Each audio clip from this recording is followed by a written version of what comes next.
Hello दोस्तों, नमस्ते, प्रणाम, हर हर महादेव। तो सभी का स्वागत है बेटी विवाह गीत के साथ। आप सभी का स्वागत करते हैं दीदी के चैनल में। और आप सब सुनिएगा, सपोर्ट कीजिएगा और कैसा लगा कमेंट में जरूर बताइए। लाइक कमेंट करना। बहुत धमाकेदार, हाँ, अच्छा लाला बिया गीत है ये। बनवा में रोएली बने के कोयलिया, यार बने के कोयलिया, यार जलवा में झलके मछरी रे लालनवा, यार जलवा में झलके मछरी रे लालनवा।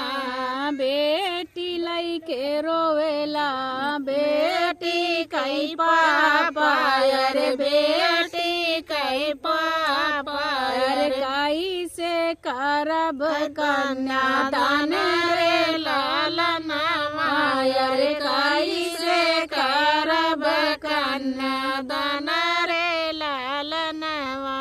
जाई सी तो मोरे पापा तिलक चढ़ाया, वर तिलक चढ़ाया, वर वाई से के मोरे पापा करो कन्यादानवा, अरे करो कन्या मोरे पापा करो कन्यादानवा, अरे वाई से के मोरे पापा करो कन्यादानवा।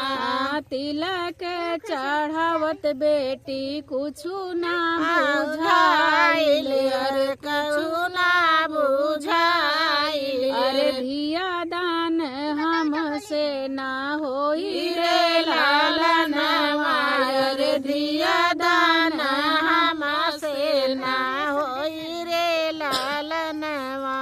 अरे चाहे पापा रोवऊ, अरे चाहे पापा झंखाऊ, अरे चाहे पापा झंखाऊ, अरे यही हवैली तरवाज रे लालनवा, अरे यही हवैली तरवाज रे लालनवा।